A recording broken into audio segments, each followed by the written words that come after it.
되게 하여 주사 주님의 빛 비추게 하소서. 내가 원하는 한 가지 주님의 기쁨이 되는 것. 내가 원하는 한 가지 주님의 기쁨이 되는 것. 겸손히 내 마음 드립니다. 나의 것 받으소서. 나의 맘 깨끗게 씻어주사 주의 길로 행하게 하소서. 내가 원하는 한 가지 주님의 기쁨이 되는 것. 내가 원하는 한 가지 주님의 기쁨이 되는. 내가 원하는 한 가지 주님의 기쁨이 되는 것. 내가 원하는 한 가지 주님의 기쁨이 되는 것. 네, 다음 찬송 찬송가 545장 인원의 아무신가 아니 배워도 찬양 드리시겠습니다.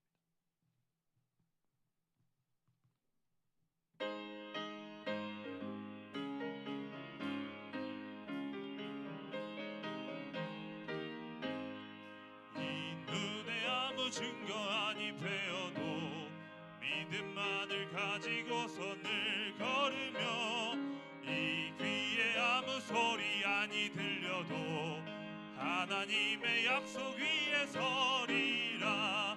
걸어가세 믿음 위에 서서 나가세 나가세 의심 버리고 걸어가세 믿음 위에 서서 눈과 귀에 아무 증거 없어도 이 눈이 보기에는 어떠하든지 이미 얻은 증거대로 늘 믿으며 이 맘에 의심 없이 살아갈 때에 주 안에서 이루리.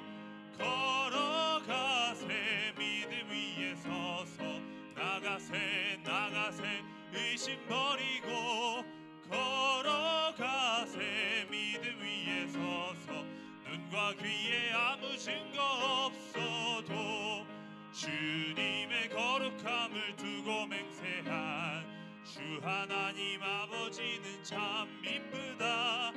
그 귀한 모든 약속 믿는 자에게 능치 못할 무슨 일이 있을까. 걸어가세 믿음 위에 서서 나가세 나가세 의심 버리고 걸어가세 믿음 위에 서서 눈과 귀에 아무 증거 없어도. 네, 다음 찬송 365장 마음속에 근심 있는 사람 찬양하시겠습니다.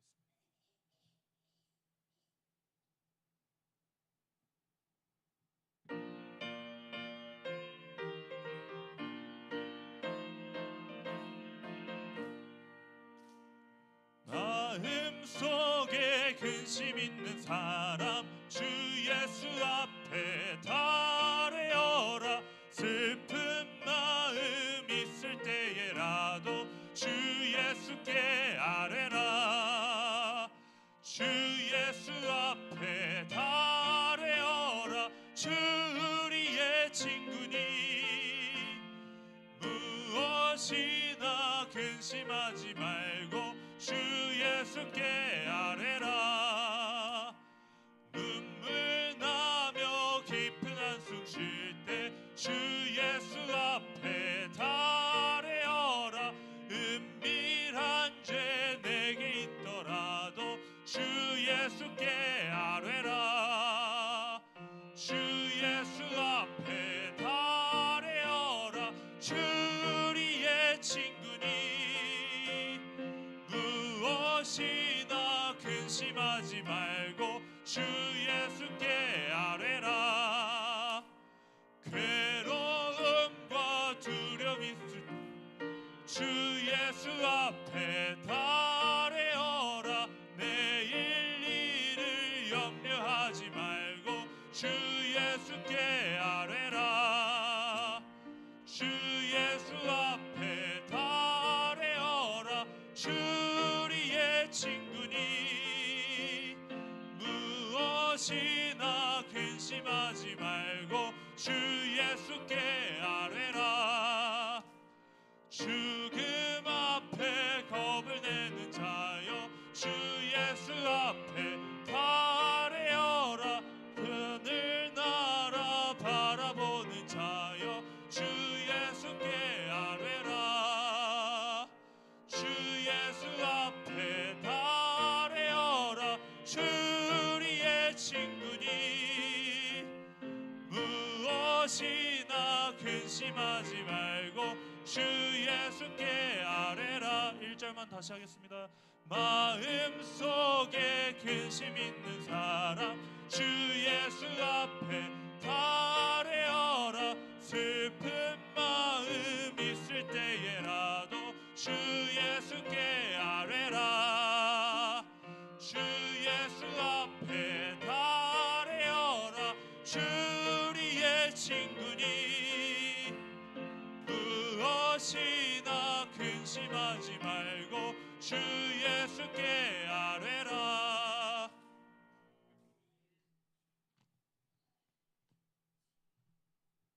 다음 찬송 성도의 노래라는 찬양인데요. 저희 성도가 하나님께 수고로움 속에서도 하나님께 믿음을 잃지 않고 나아가는 성도가 될 수 있으면 좋겠습니다.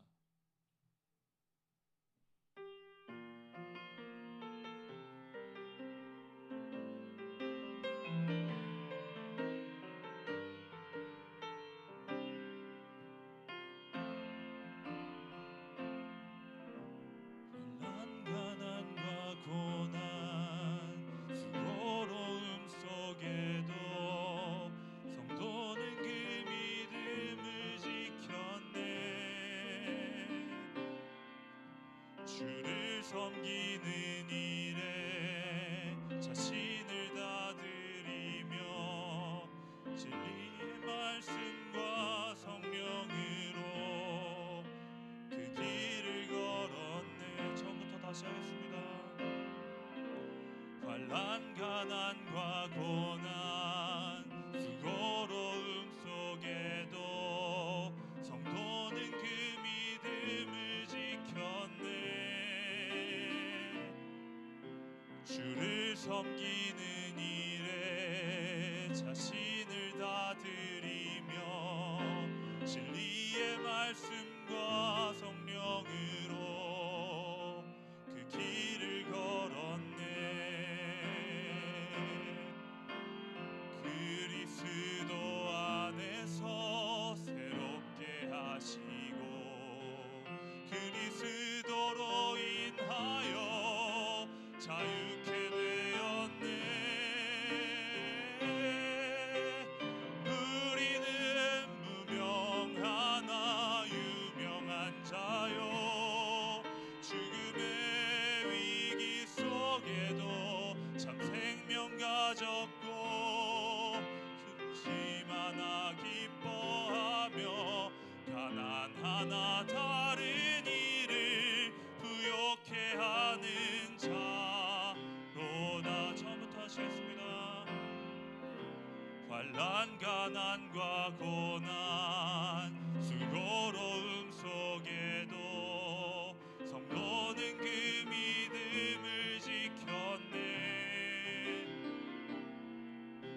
주를 섬기는 일에 자신을 다 드리며 진리의 말씀과 성령으로 그 길을 걸었네.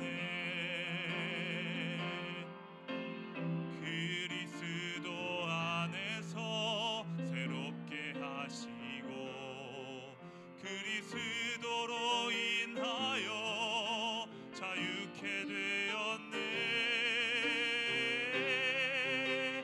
우리는 무명하나 유명한 자요 죽음의 위기 속에도 참 생명 가졌고 근심 하나 기뻐하며 가난 하나 다른 일을 부욕해 하는 자로다.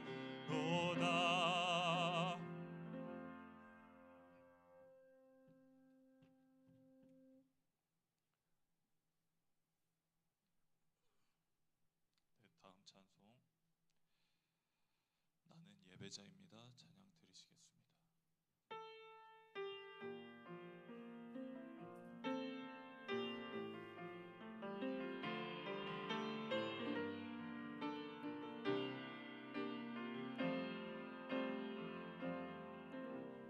나는 하나님을 예배하는 예배자입니다.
주세요. 온 땅이여 여호와를 찬양할지어다.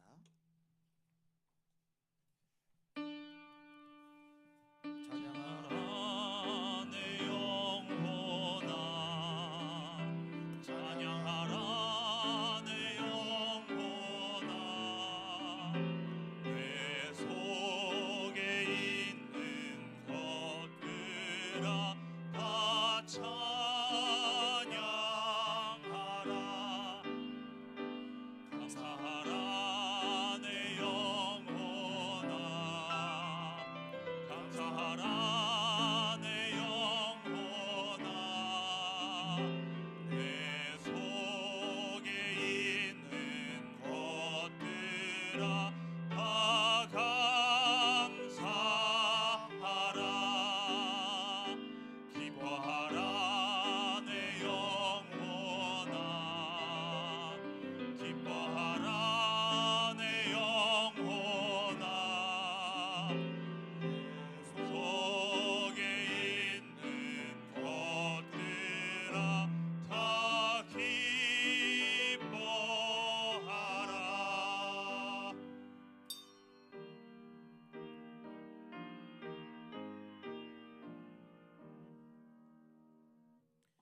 나의 생전에 여호와를 찬양하며 나의 평생에 내 하나님을 찬송하리로다. 야곱의 하나님을 자기의 도움으로 삼으며 여호와 자기 하나님에게 자기의 소망을 두는 자는 복이 있도다. 차별 금지의 시대이지만 차별은 여전하고 교모하며 뿌리 깊습니다. 베타의 죄악성을 지적하면서도 베타의 습성을 끊지 못하는 우리입니다. 겉으로는 사랑을 소리 높여 말하지만 증오의 독버섯은 더욱 은밀히 퍼져나갑니다. 이 세대는 관용과 환대가 절실한 상황임을 알고 있으면서도 정죄와 적대를 일삼고 있습니다. 가난한 이들은 더 가난하게 되고 비굴한 이들을 더 비굴하게 만들며 억울한 이들이 더욱 억울해지는 세상입니다. 정의로 심판하시는 주님, 우리의 죄악을 불쌍히 여기시고 고쳐주시며 공의로 다스려 주옵소서. 우리를 사랑하시는 예수님의 이름으로 기원합니다. 아멘.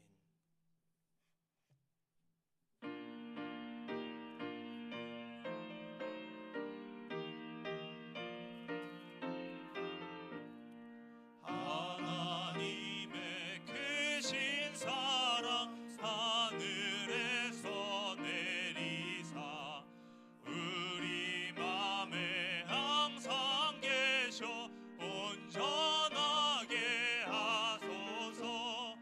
우리 주는 자비하사 사랑 무한하시니 두려워서 떠는 자를 구원하여 주소서. 걱정 근심 많은 자를 성령 감화하시며 복과 은혜 사랑받아 평안하게 하소서. 처음과 끝이 되신 주님 항상 인도하셔서 마귀 유혹 받는 것을 속히 끊게 하소서. 전능하신 아버지여 주의 능력 주시고 우리 맘에 임하셔서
마땅히 가난한 자는 복이 있나니 애통하는 자는 복이 있나니 온유한 자는 복이 있나니 의에 줄이고 목마른 자는 복이 있나니 긍휼히 여기는 자는 복이 있나니 마음이 청결한 자는 복이 있나니 화평케 하는 자는 복이 있나니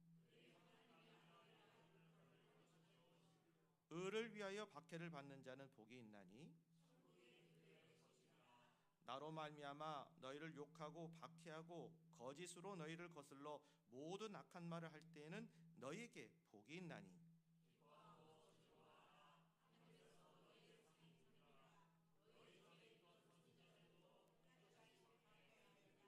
아멘.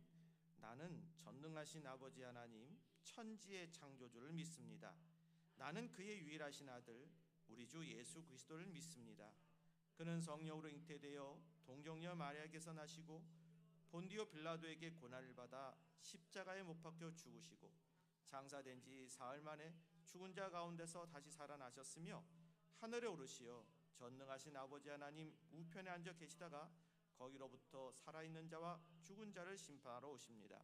나는 성령을 믿으며 거룩한 공교회와 성도의 교제와 죄를 용서받는 것과 몸의 부활과 영생을 믿습니다. 아멘.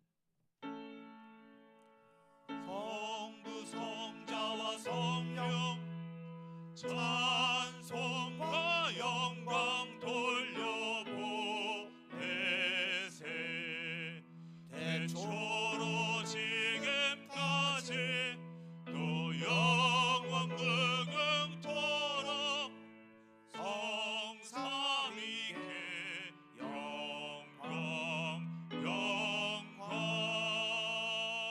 아멘.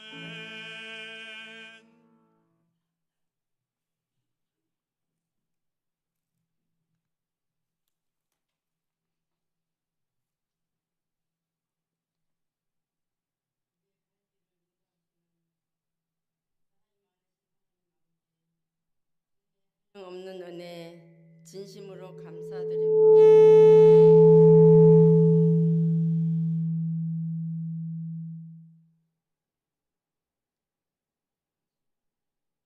우리의 갈 길을 인도하시는 사랑이 많으신 하나님 아버지, 주님의 한량 없는 은혜 진심으로 감사드립니다. 사랑의 주님, 우리를 이 땅에 보내신 이유와 사명을 다시 한번 기억하고 그리스도인다운 삶을 살게 하옵소서. 지난 한 주간도 세상에서 지은 죄를 회개하는 이 시간 되게 하시고 새로운 믿음을 다짐하는 시간 되게 하옵소서. 항상 저희들과 함께 하시며 험난한 세상에 물들지 않게 하시고 내가 너희를 떠나지도 아니하고 버리지도 아니하신다는 주님 말씀을 믿게 하옵소서.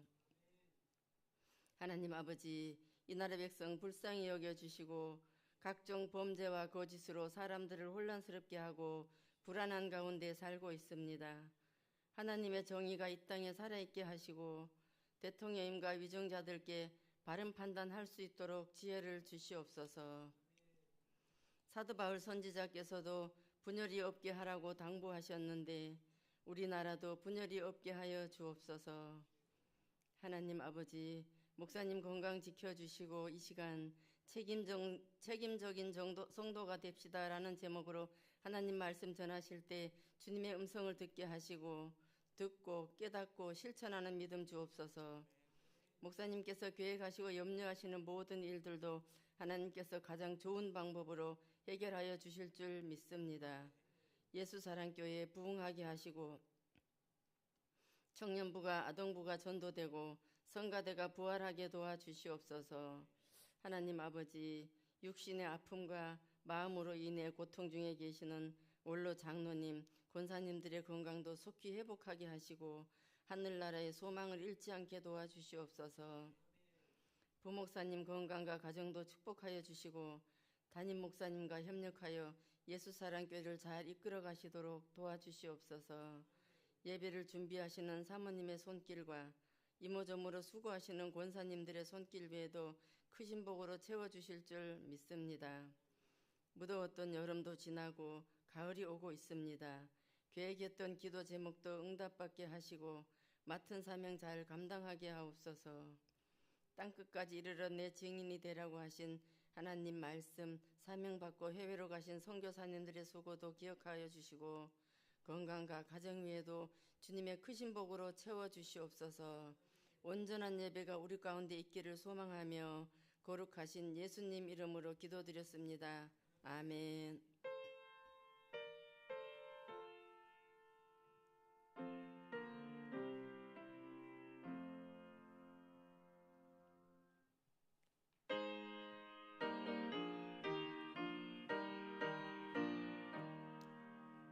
내 마음과 정성을 다하여서 주 너의 하나님을 사랑하라.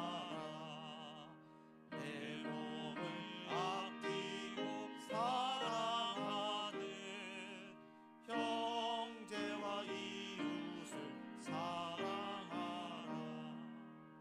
주께서 우리에게 명하시니 그 명령 따라서 살아가리. 널 미워 해치는 원수라도 언제나 너그럽게 사랑하라. 널 핍박하는 자 위에서도 신실한 마음으로 복을 빌라. 주께서 우리에게 명하시니 그 명령 따라서 살아가리. 나 항상 주님을 멀리하고 형제를 사랑하지 못하였다. 이러한 죄인을 사랑하사 주께서 몸버려 죽으셨다. 속죄의 큰 사랑 받으니모 내 생명 다 바쳐 충성하리. 아멘. 룻기서 4장 7절에서 12절 말씀입니다. 합독하겠습니다. 옛적 이스라엘 중에는 모든 것을 무르거나 교환하는 일을 확정하기 위하여 사람이 그의 신을 벗어 그의 이웃에게 주더니 이것이 이스라엘 중에 증명하는 전례가 된지라. 이에 그 기업 물을 자가 보아스에게 이르되 내가 너를 위하여 사라 하고 그의 신을 벗는지라. 보아스가 장로들과 모든 백성에게 이르되 내가 엘리멜렉과 기련과 말론에게 있던 모든 것을 나오미의 손에서 산 이래 너희가 오늘 증인이 되었고 또 말론의 아내 모압의 여인 룻을 사서 그의 아내로 맞이하고 그의 죽은 자의 기업을 그의 이름으로 세워 그의 이름이 그의 형제 중과 그곳 성문에서 끊어지지 아니하게 하매 너희가 오늘 증인이 되었느니라 하니 성문에 있는 모든 백성과 장로들이 이르되 우리가 증인이 되나니 여호와께서 내 집에 들어가는 여인으로 이스라엘의 집을 세운 라헬과 내 두 사람과 같게 하시고 내가 에브라스에서 유력하고 베들레헴에서 유명하게 하시기를 원하며 여호와께서 이 젊은 여자로 말미암아 내게 상속자를 주사 내 집이 다말이 유다에게 낳아준 베레스의 집과 같게 하시기를 원하노라 하니라. 아멘. 오늘도 주님의 크신 은혜가 참석한 여러분 모두에게 함께하기를 축복합니다. 한 일전에 한 시인이 서울의 유명 호텔에 한 1년간 공짜로 룸을 사용해달라는 이메일을 보낸 적이 있었습니다. 근데 그녀는 월세 계약 만기에 집을 비워달라고 하는 그 주인의 문자를 받고는 어떻게 해야 하나 그렇게 생각하면서 혹시 월세가 이 수도권에서 싼 그런 이사 갈 데가 없을까, 이런 고민을 자꾸 하다가 묘안이 떠올랐습니다. 그것은 평소 로망이었던 미국의 시인 도로시 파커처럼 호텔에서 살다가 죽는 거, 야, 나도 이거 한번 해볼 수 있지 않을까, 그런 생각을 하게 된 거예요. 그래서 저는 그 호텔에서 방을 제공하면 호텔 홍보도 해주고 자신이 죽은 뒤에는 그 방을 시인의 방으로 붙여서 문화의 상품만 만들면 좋을 것 같아 호텔에 이런 제안을 보냅니다. 저는 아무개입니다. 제안 하나 합니다. 저는 아직 집이 없습니다. 제가 호텔방 하나를 1년간 사용하게 해주시면 평생 홍보대사가 되겠습니다. 갑작스러운 제안에 놀라셨을 텐데 장난이 아닌 진지한 제안입니다. 답변을 제안하겠습니다 하면서 자신이 가고자 했던 그 곳에 이렇게 이메일을 전송했습니다. 그녀는 수영장이 있는 특급 호텔에서 지내고 싶은 아무 곳에서 사는 차라리 죽는 게 낫다면서 자기의 페이스북에 그 제안 사실을 알리면서 이렇게 썼습니다. 장난성 댓글은 보내지 마세요. 저 한가한 사람 아니에요. 자, 이 여인은, 이 시인은 그 전에 세무서에서 근로자격금 신청이라고 하는 통보를 받았던 사실도 페이스북에 올리고 연간 소득이 1,300만 원 미만이고 무주택자이며 빈곤층에서 주는 생활보조금 신청 대상자라는 자기의 사정도 여기다 밝혔어요. 그리고 그녀는 시집 한 권이 베스트셀러가 된 후에는 더 이상 베스트셀러가 없는 그런 상황인 것을 이 여인은 알고 있는데, 여러분, 자, 우리 한때 보면 잘 나갈 때가 있었을 거예요. 평생에. 이 여인도 한때 잘 이렇게 나갈 때가 있었겠죠. 근데 지금 현재 상황은 어떤 상황이냐면 본인이 얘기했던 것처럼 수입이 없어요. 무주택자예요. 다만 이분이 할 수 있는 건 자신이 가지고 있는 재능과 그리고 건강이 있었겠죠. 그런데 땀 흘려서 돈을 벌어야 되는데 그렇게 하지 않습니다. 어떻게 했어요? 이 여인은 그 지금에 있는 이 빈곤의 상황을 타파하기 위해서 자기의 땀과 수고를 뿌리는 것 대신에 엉뚱한 로망에 사로잡혔던 겁니다. 자, 그녀의 무례한 이 제안했던 메일은 받았던 호텔 그 직원이 있을 거 아니에요. 고민했겠죠. 어떻게 해야 될까 하겠죠. 시간을 애매한 시간 소모하게 만든 거예요. 여러분, 이 여인이, 이 시인이, 이 무주택자가 보냈던 것은 제안이 아니라 부탁이나 구걸 같은 거 아니겠어요? 여러분, 혹시 우리의 삶도 이런 삶은 아닐지 한번 자신 되돌아봅시다. 이 여인만 그런 게 아니라 내가 분명히 해야 될 땀과 수고가 있는데 그거 안 하고 편한 길 가겠다고 딴 얘기하면서 내가 이런 사람이네 하면서 자기 자신 그냥 거기에 꿈에 사로잡혀 살아가면서 현실을 회피하려고 하고 있지는 않은지 우리 자신을 한번 뒤돌아보자는 거예요. 자기 주제를 알고 현실과 동떨어진 이 무책임함, 혹시 우리 주변에 나에게는 없는지 뒤돌아보는 시간이 됐으면 좋겠습니다. 여러분 아시잖아요. 세상이 호락호락합니까? 안 그렇잖아요.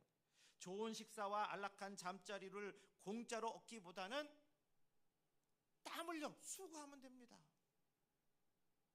공짜 좋아하는 게으른 사람이 되지 마시고 일하는 책임적인 사람이 되십시다. 특급 호텔에서 지낸다고 자기 신분이 특급 그런 위치에 있는 사람이 되나요? 여러분, 우리가 보통 사람이지만요, 여행 갈 때 보면 저 해외여행이나 어디 갈 때 보면 5성급, 4성급 갈 때도 있잖아요. 그랬다고 해서 내 신분이 올라가는 건가요? 여행할 때뿐이지 돌아오잖아요. 그럼 내 신분 그대로 아니에요? 진짜 특급 인생은 구걸, 청탁, 공짜 의식이 없이 책임지는 사람입니다. 책임지는 인생입니다. 내가 하는 것에 대해서 책임지는 인생이 돼야 그 인생이 바로 특급 인생인 거예요. 이상과 현실과 괴리를 지혜롭게 줄이고 찬란한 꿈을 가지면서 분수맞게 삽시다. 어려우면 호텔방을 추구하기 전에 호텔 일을 하면서 자기 인생에 대한 책임적인 존재가 되십시다. 그 운동을 하다 보면 이렇게 그 헬스센터 같은 데 가면 이제 연세 드신 분이 청소하신 분 계세요. 그분들이 현직이 있을 때 일이 아니고 이제 나이가 드시니까 그 일을 하는데요. 근데 그분들 보면 행복해 하세요. 자녀들 다 컸어요. 그런데 이분은 건강하시니까 남은 시간 속에서 무슨 뭐 어르신들 모아서 같이 무슨 게임하면서 이렇게 쉽게 하는 게 아니라 그 시간에 가서 자신의 노동을 하면서 사람들 만나고 이야기 듣고 축복하고 그러면서 소일거리 하면서도 만만치 않은 그 일에 대해서 보수받고 얼마나 좋아요. 현직에 있을 때하고 비교해보면 아무것도 아닐 수 있겠지만 그 시간에 자녀들 다 기르고 내가 할 수 있는 그 시간에 뭔가 해서 내가 땀 흘리고 노동하면서 사람들하고 얘기 나누고 살아가니까 삶의 목적도 생기고 의미도 생기고 보람도 있고 세상에 그 인생만큼 좋은 인생이 어디 있겠어요. 너무 기대치를 높이지 마시고 내가 있는 현 위치, 거기가 현직이든 아니면 퇴직을 하든 그 위치 속에서 일을 찾아 기뻐하고 즐거워 감사하며 땀 흘리면 그 인생이 행복한 인생 아니겠어요? 내가 가지 않은 곳에 대한 로망만 갖고 허황된 그러한 꿈을 꾸기보다는 현실 있는 그 삶 속에서 땀과 수고하면서 함께하는 그러한 삶을 살아가도록 우리 자신을 한번 뒤돌아보면서 그렇게 살아보자고요. 거기에 진정한 의미가 있습니다. 거기에 감사가 있습니다. 왜? 내가 일을 해보니까 감사가 생기는 거예요. 주변에 있는 사람들 만나보는데 형편이 다 나은 거예요. 내가 뒤돌아보면. 왜? 다른 사람들 아프다고 병원 가 있고 어렵고 힘들고 해서 누워있는데 나는 지금 일하고 있어요. 나는 얘기하고 있어요. 나는 내 몸뿐만 아니라 다른 사람들 거까지 도와줄 수 있는 건강이 있어요. 그렇게 생각해보면 많은 걸 갖고 있는 거 아니에요? 감사하잖아요. 감사한 인생을 살아야 하지 않겠어요? 여러분요, 땀을 흘려 일하면요 비천하다고 세상 사람 얘기해도 그 일이 고귀한 일이 되는 거예요. 감사한 겁니다. 누구나 고생하게 살면서 사랑받고 인정받고 존경받는 꿈을 꾸며 삽니다. 근데 그런 꿈을 계속 가지면서도 땀과 해야 할 자신의 일 있으면 외면하지 말아야 됩니다. 내 거가 속이 꽉 차야 다른 일들을 하더라도 그게 보람이 있지, 내 속에 있는데 나는 허황돼, 그 허황된 삶 속에 살아가면서 남의 일을 하려면 아니면 도우려면 힘들어요. 땀과 일을 외면하면서 착각과 방황과 고집 속에서 허우적대면서 사는 그런 삶 속에서 우리가 사고의 전환을 일으키십시다. 비참함이 없도록 공짜의식을 버리십시다. 믿음과 은혜를 앞세우되 땀을 흘려 일하는 삶을 동반시켜서 하나님이 기뻐하시는 책임져인 성도가 되시기를 주님으로 축복합니다. 지금도요, 자신의 일 먼저 하면 그러면 다른 것들도 도울 수 있는 능력이 생겨요. 여러분, 우리 숙제라는 게 있잖아요. 숙제라는 게 꼭 학교에서 나온 숙제가 아니라 해야 할 일이 숙제잖아요. 어떠세요? 숙제가 있는데 숙제를 해결하면 마음이 편안한데 숙제 안 해놓고 있으면 늘 어떻게 해요? 그 숙제 때문에 마음이 찝찝하고 힘들잖아요. 신앙생활하는 것도 그렇지 않겠어요? 해야 할 일이 있고 봉사할 일이 있고 헌신할 일이 있고 가르칠 일이 있으면 그때 그 일을 해결하자는 거예요. 하고 나면 가벼워집니다. 안 하면 어떻게 돼요? 어차피 내가 해야 할 일인데 쌓이다 보면 무거워집니다. 우리의 땀과 수고를 헛되이 하지 않고 보람 있게 쓸 수 있도록 노력하며 책임감 있는 그러한 성도, 그러한 우리 사회인, 우리 지인, 식구, 어느 위치에 있든지 그렇게 되면 얼마나 좋겠습니까? 그런 삶을 꿈꾸는 저와 여러분 되기를 주님으로 축복합니다. 오늘 책임져인 성도가 되는 길 속에서 보면 신앙은 책임이고 사랑도 책임임을 우리에게 가르쳐 줍니다. 보아스라는 사람이 있었어요. 그 사람은 세심하고 사력 있고 책임적인 사람이었습니다. 근데 이 보아스의 삶이 보여주는 교훈으로서 우리 책임을 가지는 책임 있는 성도가 되려면 어떻게 살아야 될까? 한번 여기다가 초점을 맞춰봅시다. 그 첫 번째는 우리가요 살아도 명예심이 있어야 돼요. 명예심. 명예심을 가지고 사시기 바랍니다. 7절 말씀해 보니까 옛적 이스라엘 중에는 모든 것을 무르거나 교환하는 일을 확정하기 위하여 사람이 그의 신을 벗어 그의 이웃에게 주더니 이것이 이스라엘 중에 증명하는 전례가 된지라 그랬어요. 자, 이게 무슨 말이냐면 룻 당시에는요, 모든 것을 무르거나 교환하는 믿음을 그런 것이 확정될 때 어떻게 해요? 신을 벗어서 이웃에게 전해주는 그러한 그 전례가 있었습니다. 그 전례는 계대 결혼에 관해서 언급한 신명기 25장의 말씀과 관련이 있는데, 계대 결혼이 뭐냐면 그것은 형제가 자식이 없어서 죽을 때 죽은 형제의 아내와 동침해서 아들을 낳아주고 그 형제의 대를 이어주는 그런 제도입니다. 가끔 어떤 악한 사람들은 형제의 대를 이어주기 위해 싫어서 계대 결혼을 거부했어요. 지금 얘기 아니에요. 그 전에 그랬단 말이에요. 그런 사람은 자기 책임을 회피하겠다고 큰 모욕을 받았었습니다. 어떤 모욕을 받았느냐?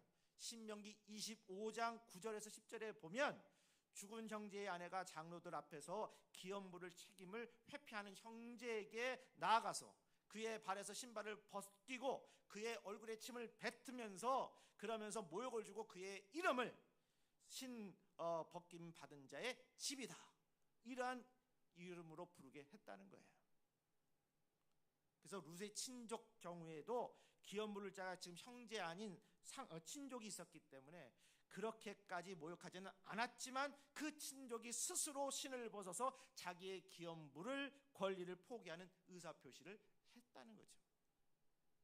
그래서 8절에 보면 이에 그의 기업 물을 자가 보아스에게 이르되 내가 너를 위하여 살아 하고 그의 신을 벗는지라, 이런 말씀을 한 거예요. 여러분, 재산상의 손해를 보지 않으려고 친족의 책임을 망각하고 보아스에게 기업 물을 권리를 양도하려고 신을 벗고 선 그 친족의 모습을 한번 상상해 보십시오. 보아스 이전에 받을 사람이 있는데 부담지기 싫다는 거예요. 책임지기 싫다는 거예요. 당시에 전례와 관습에 의하면 이런 모습들은 참 수치스러운 모습이었습니다. 아마 그곳에 있던 장로들도 그 모습을 보면서 속을 욕했을 거예요. 일부 사람들은 그의 집 앞을 지나갈 때마다 이 집은 신벗김 받은 자의 집이야, 좋은 곳이 됐겠죠. 손가락질 했을지 몰라요. 여러분, 그런 무책임한 친족처럼 재산 문제로 믿음과 명예를 팔지 말자는 거예요. 지금도 보면 살아간 데서 단문만 쏙쏙 빼먹고 싶고 내가 할 일에 대해서 안 하려는 사람들이 많고, 지금도 여론이나 뉴스에서 보면 이런 일들로 우리의 마음을 어렵게 만드는 일들이 많잖아요. 심지어는 누구누구 법이라고 해서 기를 때 거기 안에서 보면 한 번도 낙지만 했지 기르지도 못했는데 나중에는 내가 거기에 생모라고 생부라고 그러면서 내 모같이 달라고. 다를 거 있나요? 이거랑 책임질 건 안 지면서 내 의무만 감당하겠다고. 우리 그런 얘기 들을 때마다 분노하잖아요. 어찌 그럴 수 있느냐고. 우리 자신 뒤돌아봅시다. 혹시 나는 내가 가질 수 있는 책임 지지 않으면서 나한테 있을 권리만 의무하고 요구하고 있지는 않은지 한번 뒤돌아볼 수 있잖아요.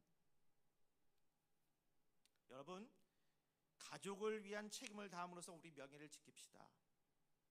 한 부부가 해외 패키지 여행을 갔어요. 그런데 남편이 식사 시간만 되면 틈만 되면 핸드폰으로 뉴스 보니까 이게 습관 아니면 어쩔 수 없는데 뉴스 보고 또 막 딴 일 하니까 해외여행까지 갔는데 그걸 하니까 아내가 참다 못해서 4일째 되는 날에 짜증을 냈어요. 그로 인해서 근사한 점심 식사 시간을 망치게 되고 식사 후에 3시간 동안 부부간의 아름다운 경치에 대한 대화도 없이 그냥 침묵만 쭉 지나간 거예요. 여행 가서 좋게 풀자고 했는데 더 쓰면 어렵게 된 거죠. 근데 그때 이 침묵 중에 남편이 결심을 했답니다. 야, 이거 내가 지금 기분 좋게 우리 같이 단합하려고 했었던데 나로 인해서 이런 일이 생기다니. 내가 식사 시간에 배려하지 않고 가족에게 집중하지 못했구나. 앞으로 식사 시간에는 핸드폰으로 뉴스를 보거나 듣지 않겠다, 이렇게 결단을 했대요. 자, 그렇게 이렇게 결단을 하고 나니까 지금 가족들에게 문제 있었던 그 문제 해결되기 시작했죠. 그랬더니 문제 해소가 되니까 이제부터 편안하게 된 거예요. 행복하게 된 거예요. 사랑하는 교회 여러분 우리 가정을 작은 교회로 알고 가족을 잘 살피는 책임감을 가지고 살 수 있기를 주님으로 축복합니다. 교회 줄성수와 교회의 사랑의 기본 책임을 인식하듯 가정에서 가족을 살피고 돌보는 기본 책임을 우리는 인식해야 되겠습니다. 성도는 불신자보다 더 책임감 있어야 되잖아요. 그래서 멍해라는 거 아니에요? 목사는 다른 평신도들보다 더 보여줘야 되고 바르게 사는 걸 봐줘야 되는 그런 어려움이 있으니까 그게 힘든 거고, 또 우리 성도들은 비성도들 믿지 않는 사람들에게 있어서 믿는 사람은 왜 저래? 라는 얘기 듣기 전에 믿는 사람은 저렇게 살아야지 하는 것을 하려다 보니까 더 힘들어지는 거고, 근데 그 안에 우리는 그렇게 하는 이유의 기본적인 것은 영혼 구원하는 거 아니에요? 주님 앞에 나아가기 위해서 내가 그런 몸을 주님을 통해서 알았던 것을 가르쳐주기 위해서 그런 일들을 하기 위해 이미 믿음의 선배들이 했었고 우리가 해야 되고 후배들이 해야 하면서 땅끝까지 이르러 봄의 증인 돼야 되는 거 아니겠습니까? 여러분, 그래서 세상 일도 내가 해야 할 일이라면 하나님 뜻에 일치하는 범위 안에서 최선을 다할 수 있기를 주님으로 축복합니다. 책임 회피로 명예를 더럽히지 마시고 가족에 대한 책임 회피로 명예를 더럽히는 모습은 더욱더 없게 하자는 거예요. 두 번째는 청지기 의식을 가져야 되겠다는 거예요. 여러분, 모든 법적인 문제가 잘 처리되어서 보아스가 장로들과 모든 백성들 앞에 이렇게 얘기합니다. 9절에 내가 엘리멜렉과 기련과 말론에게 있던 모든 것을 나오미의 손에서 산 일에 너희가 오늘 증인이 되었고 그랬어요. 보아스는 엘리멜렉 가문의 땅을 산 것을 사람들 앞에 선포하고 롯의 아내로 맞이해서 자식을 낳은 후에 롯의 원래 남편이었던 말론의 이름으로 그 땅을 상속시켜서 엘리멜렉과 말론의 가문의 대가 끊어지지 않겠다, 사람들 앞에 선포한 거예요. 지금 재산에 대해서 상속 이렇게 할 거라고 선포한 거예요. 10절에 또 말론의 아내 모압 여인 롯을 사서 그의 아내로 맞이하고 그 죽은 자의 기업을 그의 이름으로 세워 그의 이름이 그의 형제 중과 그곳 성문에서 끊어지지 아니하게 하므에 너희가 오늘 증인이 되었느니라. 혼자 다 생각한 게 아니라 선포해버렸어요. 빼도 박도 바꿔지지 않는 약속이. 보아스는 사력 있고 신중했지만 한편으로는 화끈하게 롯 가정에 대한 책임을 내가 전적으로 지겠다, 그렇게 선포한 겁니다. 그런 태도는 금전적으로 손해되는 태도였지만 그는 물질보다 사랑과 명예를 택했습니다. 더 중시했습니다. 어떻게 보아스가 그렇게 과감하게 결단할 수 있었을까요? 보아스는요, 물질에 대한 청지기 의식을 가진 거예요. 내가 지금 갖고 있지만 그건 내가 관리할 뿐이다. 모든 것은 주님의 것이다. 내가 열심히 하면서 그 안에서 올바르게 주님의 마음에 맞게 이 모든 것들을 관리하는 것이다. 이런 마음을 가지니까 이게 가능한 거예요. 모든 땅은 하나님의 것이다. 나는 잠시 소유한 것뿐이다 라고 여기고 그 땅을 원주인에게 돌려주는 것을 전혀 보아스는 아깝지 않게 생각했습니다. 사랑하는 교회 여러분, 내가 가진 모든 것은 하나님의 것이란 청지기의식 우리들도 가져야 되겠습니다. 또한 가장 분명하게 가져야 할 청지기의식은 땅은 내 것이 아니다 라는 땅에 관한 그러한 청지기의식입니다. 하나님은 원래 땅을 마음대로 사고 팔지 못하게 했어요. 그래서 경제적 사정이 어려운 사람으로부터 땅을 샀어도 신년이 되는 50년째에는 그 땅을 원주인이나 원주인 가문에게 돌려주게 했습니다. 왜 하나님은 이 신년제도를 만들었을까요? 그것은 하나님이 모든 것의 주인이고 땅의 경우에는 더욱 그렇다는 사실을 교훈하시기 위해서입니다. 땅은 생존과 적절한 필요에 의해서만 소유하는 거예요. 그런 의미에서 불필요하게 너무 많은 땅을 소유하거나 또 직업적인 정당한 중개 외에 그저 땅을 사고 팔기만 하는 그런 투기 있잖아요. 투기로 하는 것은 그것은 하나님 기뻐하지 않는다. 정당하게 거래하고 정당히 하는 것은 기뻐하시지만 이렇게 한 번 해가지고 그냥 일확천금 얻으려고 하는 것은 하나님 그렇게 원치 않으신다. 사회에서도 그것을 관리하기 위해서 여러 법적인 제도를 만드는 거 아니에요? 항상 청지교식을 가지고 경제생활에서도 책임감 있는 모습을 우리 보여주시기 바랍니다. 세 번째는 믿음의 가문을 만들라는 거였어요. 그래서 여기 보면 이르되 우리가 증인이 되나니 여호와께서 내 집에 들어가는 여인으로 이스라엘 집을 세운 라헬과 레아 두 사람과 같게 하시고 내가 에브라스에서 유력하고 베들레헴에서 유명하게 하시기를 원하며 룻기서 4장 12절 여호와께서 이 젊은 여자로 말미암아 내게 상속자를 주사 내 집이 다말이 유다에게 낳아준 베레스의 집과 같이 갖게 하시기를 원하노라 하니라 그랬어요. 지금 이 룻은요, 예? 이방 사람이에요. 유대인이 아니에요. 그러니까 그 당시에 상당히 선민의식 차별이 많았던 거기에 지금 이 룻이 속했던 보아스는 이 유대 사람들 중에서 명망 있는 사람이고 유명한 어떻게 보면 가문인데 이런 과정 속에서 신분의 차이가 이렇게 있고 또 여기는 결혼한 문제도 있고 여러 가지 자녀에 대한 재산의 문제도 있는 이런 상황 속에서 보아스가 지금 이렇게 결단하면서 하는 얘기입니다. 믿음의 가문을 만들겠다는 거예요. 보아스는 헌신적인 고백을 듣고 백성들과 장로들은 형제도 아닌 보아스가 계대 결혼의 부담을 떠안는 것을 보면서 감동 가운데 그에게 축복합니다. 그 축복의 핵심 내용은 보아스와 룻과의 그 사이에서도 가문을 빛낼 훌륭한 자녀가 생기기를 원한다. 축복해. 우리 식장 가면 결혼식 같은 데 가면 어떻게 해요? 축복하잖아요. 축하해요. 새로 시작하는데 축하해요. 너 모든 새 일이 되게 축하해요. 이런 것처럼 축복하는 게 축복이잖아요. 이런 축복을 하는 거예요. 이 가정에. 그런 축복의 말씀은 하나님이 성도에게 가장 들려주고 싶은 말씀일 것입니다.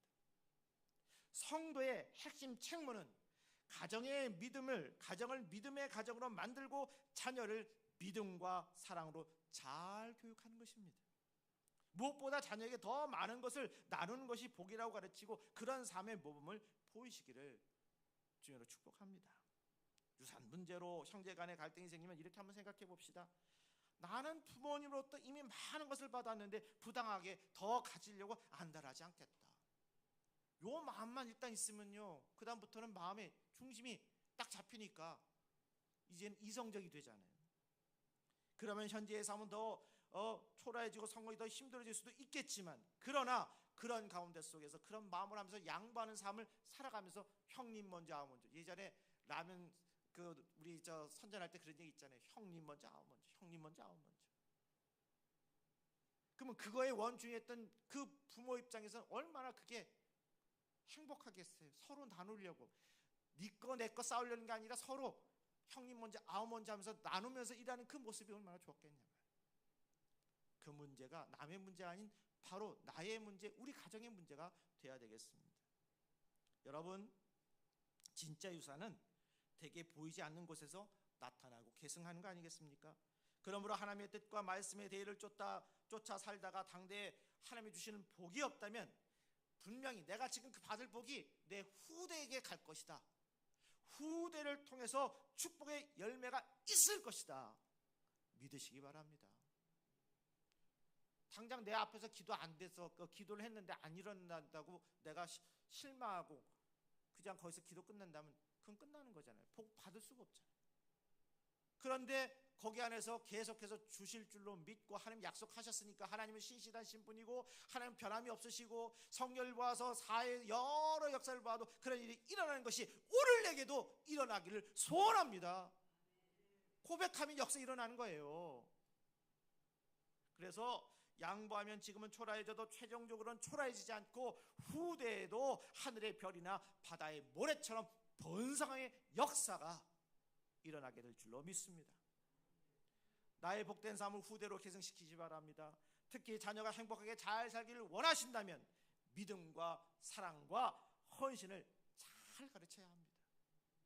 많은 유산은 자녀를 좋게 하기보다는 오히려 자녀의 마음과 정신을 살해할 수 있잖아요. 여러분 배고플 때 딱 나만 생각할 때 아니 좀 나눠서 먹으면 돼. 그래서 쌀 한 톨도 반로 나눠야 되는데 콩 하나를 또 반은 나눠야 되는데 그게 아니라 홀랑 내가 먹는다 그러면 그 다음부터는 쌀 근데 그걸 갖다 나눠봐요. 그 그다음부터는 이해가 생기고 서로 합력이 되는데 홀랑 내 것만 취하겠다 그러니까 그때부터 적개심이 생기고 갈라지는 거잖아요. 여러분, 그러니까 이런 일을 보면서 정신을 줘야 돼요. 합력할 수 있는 정신. 부모가 남긴 물질이 자녀에게 행복의 절대 조건은 아닙니다. 부모가 자녀에게 남겨줄 가장 핵심적인 유산은 하나님 사랑하고 이웃을 사랑하는 믿음의 삶입니다. 여러분 각자 우리가 살면서 보세요. 우리 어르신들 그런 얘기 하잖아요. 다 먹을 건 자기가 먹고 가지고 태어난다. 우리가 괜히 걱정해서 그렇지요. 한 사람 한 사람마다 이 세상 살아가면서 특히 대한민국에서는 다 살아갈 수 있는 그런 권리도 있지만 그런 준비가 돼 있어요. 잘 찾아가면 어떻게든지 살아갈 수 있도록 대한민국 국민이 된다면 만들어가는 거예요. 왜 여러분 요새 귀화 많이 일어나잖아요. 외국에서 한국에 귀화 많이 합니다. 그 사람들 귀화하면서 또 우리는 남과 북이라고 하는 그런 특수한 상황 속에서 북에서 이렇게 우리나라로 이렇게 들어오잖아요. 살겠다고? 그럼 거기서 끝나나요? 아니요. 책임져요. 어떤 책임져요?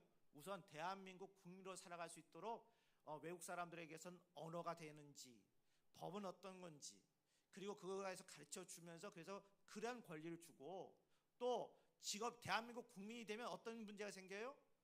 일할 자리가 없으면 일할 자리 할 수 있는 그런 일들 자리를 만들어 줘요. 그렇지 않습니까? 그냥 하는 거 아니에요. 그러기 때문에 야, 너 커서 뭐가 될래? 그럴 이유 없이 불법적인 것이 아니라면 축복해 주는 거예요. 왜? 큰일은 큰이들이 계획한 대로 살아가면 되니까. 이 사회에 아까 얘기했죠. 비천하다고 하는 거 천한 게 또 고귀한 게 어디 있어요? 다 고귀한 건데. 일하는 것이라고 해서 우리가 만들어 놓은 우리 사회에 있는 모든 일들은 다 극자극자 없어서는 안 된 일들이라면 그 불법 마약하는 거나 뭐 밀수다 이런 얘기 하는 거 아니잖아요. 사회적으로 우리가 정당하게 돌아가는 일 속에서 세금 내서 하는 일들이라면 다 필요한 일들 아니에요? 그러면 그런 일 하면 되지. 해서 잘하면 되지. 그럼 축복해줘야죠. 근데 너가 이거 해라 저거 해라 책임지도 못하면서 그렇게 일하면 안 되는 거 아니겠어요? 그러니까 여러분, 우리가 하나님 안에서 큰 뜻을 품고 사랑하고 헌신하며 책임지고로 살아가야 되겠습니다. 그런 책임적인 삶의 결말이 좋지 않은 경우는 없어요.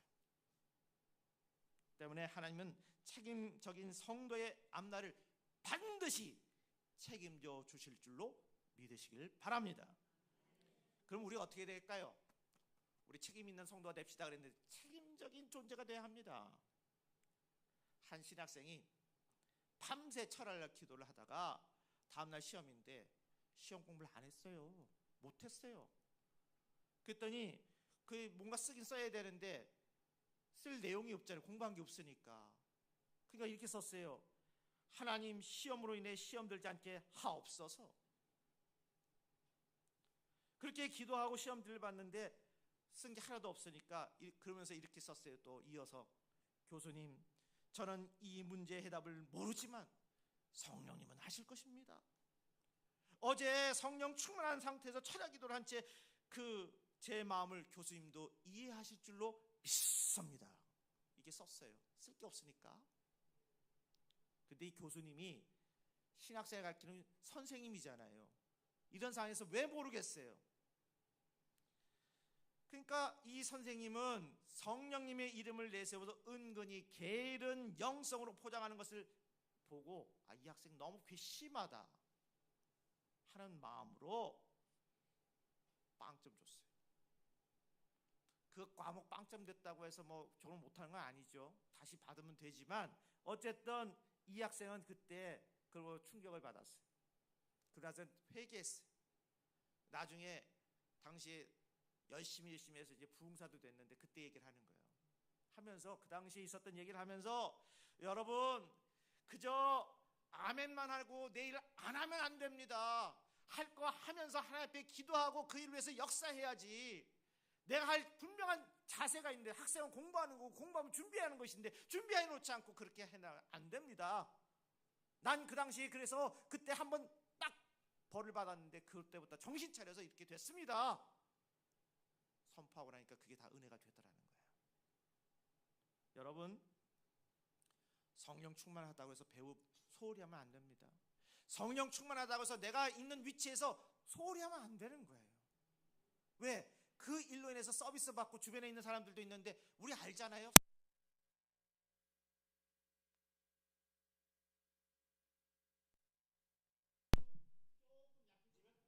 무슨 일 있나? 왜 저렇게 됐지? 금방 압니다. 금방 느낍니다. 그러니 힘써 할 때마다 이왕 느끼는 거 잘 되는 쪽으로 만드는 게 필요하지 않겠어요? 그래서 이 일들 보면서 열심히 최선을 다해서 자기가 할 수 있는 일에 그런 노력을 하는 모습을 통해서 감동하는 삶을 살아가자는 거예요. 여러분, 만들어 놓은 것에 대해서 그 결과가 안 좋을 수도 있고 부족할 수 있어요. 그런데 우리 그거 하잖아요. 젖잘싸. 졌지만 잘 싸웠다. 우리 팬들이라는 사람들이요, 그죠? 우리 팬이 있는데 열심히 했는데 안 된 거 가지고는 너 왜 그러냐 그러지 않아요. 졌지만 최선을 다하는 삶을 보니까 잘 싸웠다, 격려하잖아요. 일할 때도 마찬가지, 우리 삶 속에도 그렇지 않아요? 했는데 내 역량 바뀔 수도 있어요, 뭐든지. 근데 우리 주변에서 보는 사람들이 졌지만 잘 싸웠다, 격려를 받을 수 있는 그런 모습이라면 그 사람은 그 다음에 잘 될 거 아니겠어요? 우리 그런 마음 살자는 거예요. 그래서 여러분, 배움이 부족한 것은 용납되어도 배움을 위한 노력이 부족한 것은 스스로 용납해서는 안 되겠다. 훈련해야 합니다. 더 나아가서 정말 열심히 노력하는 그런 모습들을 가져야 되겠어요. 우리 지도자들도 마찬가지입니다. 교회 안에서 영적 지도자들도 늘 배워야죠. 안 되는 것이 있는데 그것 때문에 나 몰라 하고 끝나는 게 아니라 어떻게 돼요? 열심히 준비하는 거예요. 내게 맡겨진 사명이 있으면 더 잘할 수 있을 게 뭐가 있을까? 나와 함께하는 식구들과 어떻게 할 수 있을까? 노력하는 모습을 볼 때 발전하는 거 아니겠어요? 그런 책임적인 사람들이 되자고요. 그 가운데 속에 성령 충만, 오직 예수의 입으로, 예수의 능력으로 라고 하는 것이 역사하는 거지. 이런 거 안 하고 오로지 입으로만 오직 성령으로 예수 믿으세요 하면 누가 예수 믿고, 오직 성령이 어디서 오겠냐. 땀 흘려야 됩니다. 수고해야 합니다. 의존적인 모습보다는 주님, 우리가 의존하는 건 주님만 의존하는 거 아니에요. 주님 앞에 믿음의 생활을 감당하면서 그런 책임적인 삶을 살아가자고요. 그래서 오늘 한 그루의 사과나무를 심겠다고 하는 스피노자처럼 지구 내일 멸망해도 오늘 내가 할 일 하는 것이, 그럼 내일 멸망 안 하면 그게 더 자라나는 거 아니겠어요? 최선을 다하자는 얘기잖아요. 결국 책임감과 희생정신이 관련이 깊다는 걸 아셔야 됩니다. 그래서 성도의 기본에 충실하고 땀을 흘려 일하며 공동체에 헌신한 책임적인 모습을 통해서 어디로 가든지 평화와 평안이 넘치는 역사가 저나 여러분에게나 동일하게 역사하기를 주님으로 축복합니다. 찬양하겠습니다.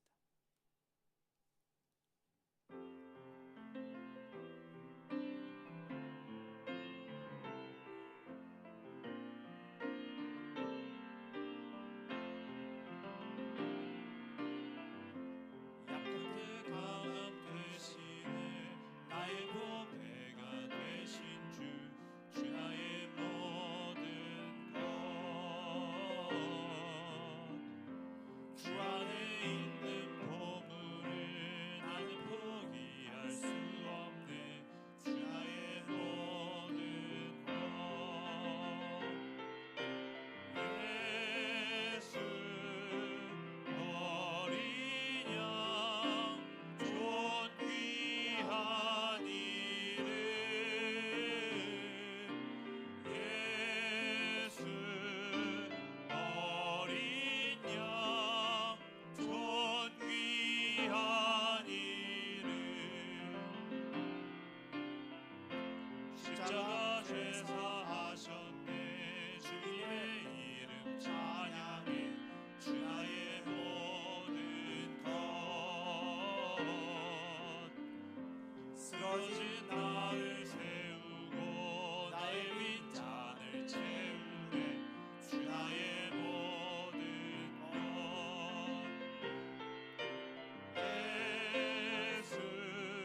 책임에서 벗어나게 되면 함께하는 사람들이 그 때문에 불안해하거나 불편해할 수 있습니다.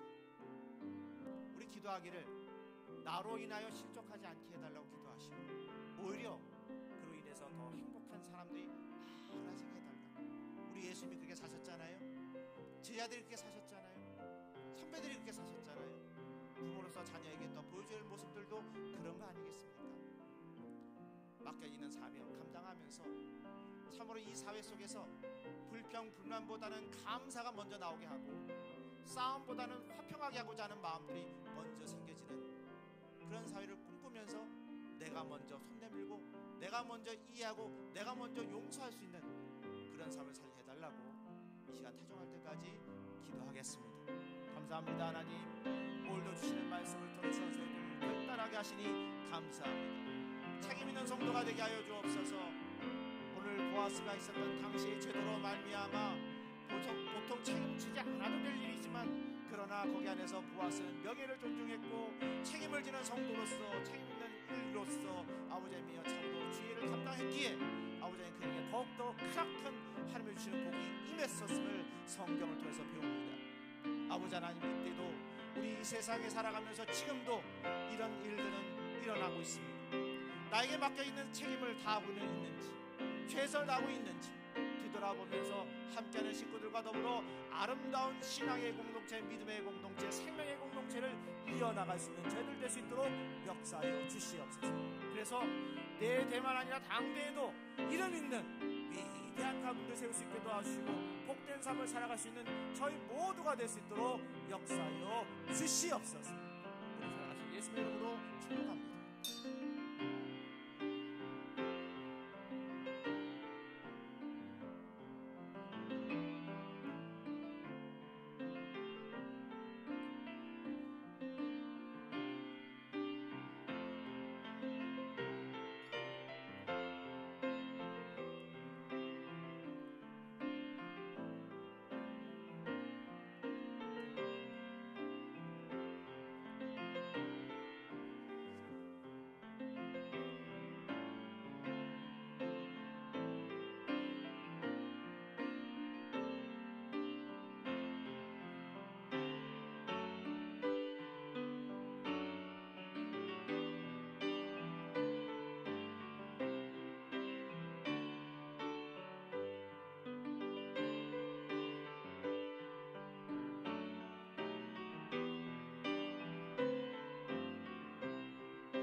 기도하겠습니다. 모든 생명에게 자비로우신 주님의 은혜를 기리며 감사드립니다. 하늘 아버지의 자녀인 우리만이 아니라 작고 이름 없는 존재까지도 돌보시는 창조주의 사랑을 생각하며 찬양합니다. 주님은 풍성하셔서 모든 생명의 필요를 공급하시는 분이니 만물이 그 은총을 힘입어 살아갑니다. 우리의 삶이 주님의 환대 속에 있음을 신뢰함으로써 평화로운 생을 살아가게 하옵소서. 또한 우리를 찾아오는 지극히 작은 것들을 받아들이고 누구라도 환대함으로써 기쁨의 나날을 누리게 하여 주옵소서. 우리 사랑하신 예수님의 이름으로 축복합니다. 아멘. 광고하겠습니다. 식사는 추석 끝나고 나서부터 그다음에 이제 그때로 하기로 하고요. 지난주에 얘기했지만 우리 1층에 아주 우리 김진영 장로님 해서 이쁘게 교회에 그런 그 카페를 오픈을 했어요. 지금 보면 우리 일할 많은 식구들은 없는데 거기 안에서 여러 가지 것들을 이용해서 어떻게든지 잘 만들어 보려고 해서 지금 만들었는데 오시는 분들마다 다 이쁘다고 그래요. 그래서 이곳을 통해서 얘기하는 것처럼 꿈과 비전 그리고 또 선교 이런 일들이 이곳에서 일어나면서 또 세상에 있는 사람들도 와서 기뻐하고 즐거워할 수 있는 그런 일들이 생길 수 있도록 우리 입으로 잘 전도하시고 또 이용도 하시고 또 광고도 하시고 저희 보니까 우리 다른 교회 우리 주변에 있는 목사님들도 보면 우리 교회에서 이렇게 회의하자 그러면서 이렇게 또 목사님들 가족들 또 선교회 여러분들 이렇게 와서 이렇게 보여주기도 하고 또 거기서 이렇게 함께 나누기도 하는 것을 볼 수가 있는데, 이제 우리 교회도 이제 준비가 다 됐으니까 처음에 시작했던 것처럼 1층부터 5층 그다음에 옥상에 이르기까지 모든 데서 이렇게 주변에 있는 분들이 이 교회에 찾아와서 여기서 복음이 전파되고 또 여기서 주변에 있는 사람들이 같이 공동으로 같이 일을 하면서 일할 수 있는 그런 공간 되기를 기도하면서 세웠거든요. 그러니까 그런 마음을 가지고 오늘 성경 말씀처럼 책임 있는 교회, 책임 있는 성도, 책임 있는 우리 식구들 될 수 있으면 이런 놀라운 우리 하나님께서 주신 비전들이 하나씩 이루어지는 역사가 이루어질 줄 믿습니다. 그리고 나가실 때 오늘은 이렇게 저희 가정에서 빵 준비했는데 가셔서 이렇게 드실 때마다 이런 비전들을 세워놓고 같이 기도하는 그런 모습들을 가졌으면 좋겠습니다. 그래서 지금 우리가 시작은 어렵지만 1954년도에 저희 교회 시작을 할 때는 한 가정이 한 집에서 시작했다 말씀드렸죠. 그게 지금까지 이렇게 올라와서 이 역사가 됐고, 이제 예수사랑교회로 이제 작년부터 이게 쭉 이렇게 올라오면서 기도하는 과정 속에 사람들이 축복하기는 이 지난 3년 동안에 있어서 그 코로나 시대 때 어떻게 이 교회를 이렇게 지었냐고, 정말 기적적인 역사가 일어났다고 그렇게 얘기하는 분들도 계세요. 그런 것처럼 참 어려웠던 시기에 누구도 생각지 못했던 그런 시대를 지나서 오늘 여기까지 왔습니다. 그리고 하나씩 하나씩 하나님의 준비된 과정 속에서 이렇게 이루어지니까 이런 일들 속에서 서로 축복하면서 서로 수고했다고 이야기 축복 권면하시고 나름을 가지면 우리 교회가 더 잘 될 줄로 믿습니다. 그래서 하나씩 하나씩 시작은 미약하지만 나중에 힘이 창대케 된다는 그 귀한 말씀 속에서 사람은 마음으로 그것을 계획할지라도 그 걸음걸이를 경영하시는 분은 여호와시니라 말씀하셨듯이 책임을 가지고 하나님 앞에 기도하면 기도하는 교회는 반드시 하나님께서 크게 부흥하게 해주실 줄로 믿습니다. 거기에 있는 여러분이 될 줄로 믿습니다. 복된 삶으로서 이제는 더욱더 열심을 다해서 봉사하고 헌신하는 그런 역사 일어나게 해달라고 기도하시면서 항상 잘 가길 바랍니다. 우리 김우영 권사님이 거기서 지금 주방일 하시다가 손가락이 좀 다쳐서 지금 그렇게 됐는데 다 일을 하다 보면 주방일 하다 보면 이렇게 다치고 그렇게 되잖아요. 근데 좀 크게 다쳐서 이게 좀 그 수술도 하셨는데 한 열흘 있다가 이 발을 회복된다고 해요. 다 주의를 위해 하다 본 일어난 일들인데 위에서 이렇게 축복하시고 그리고 항상 하나님과 영광 돌리는 그런 삶 살아가면 하나님 보시고 더 복의 복을 나서 지결 넓히는 귀한 역사가 일어나게 될 줄 믿습니다. 자, 모두 일어나셔서 1장 부르시겠습니다. 만복의 근원 하나님, 온 백성 찬송 드리고 저 천사여 찬송하세. 찬송 성부 성자 성령 아멘.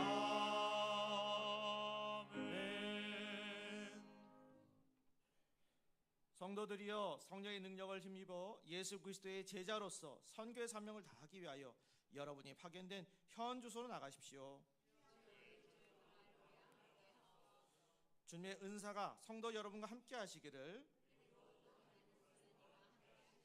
아멘. 하늘에 계신 아버지, 이름 거룩하사 주님 나라 임하시고 뜻이 이루어지이다.